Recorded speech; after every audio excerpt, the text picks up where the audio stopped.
E a realidade é que as familias están bastante abandonadas polo sistema, porque aténdese o mellor a persoa, pero as familias non. Pero que a realidade é que estadísticamente moitas persoas que padecen un trastorno de saúde mental viven cas súas familias.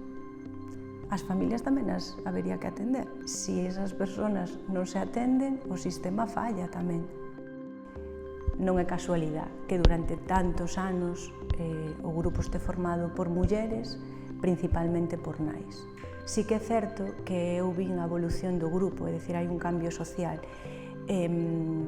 As nais antes deixaban os seus empregos e dedicábanse só e exclusivamente ao cuidado da familia. Na actualidade, o que chega ao grupo son nais que traballaron, que traballan, que compaxinan o seu traballo, o seu labor profesional cos cuidados da familia.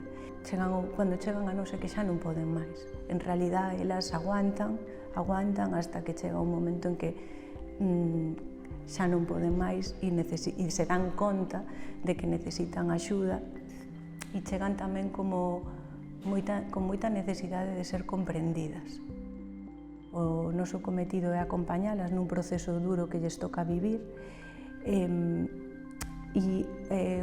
o grupo se axudan unhas ás outras. Creo que che axuda saber que hai outras persoas que pasaron ou están pasando polo mesmo que a ti, incluso por situacións máis complexas, e intentan asistir na medida do que poden as nais, xa non só por elas.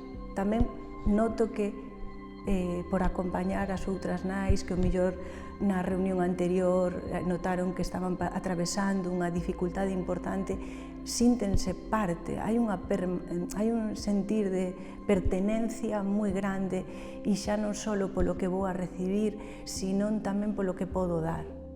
Eu creo que é super enriquecedor a todos os niveis, a un nivel de transitar o proceso da enfermidade e ese proceso de aceptación do que teñen os meus fillos, pero tamén para a nivel personal como muller, espacio compartido con outras mulleres. Ali se falan de moitos temas tamén, como dignificar tamén o feito de ser muller máis alá de ser nai. Creo que tamén o grupo axuda nesto.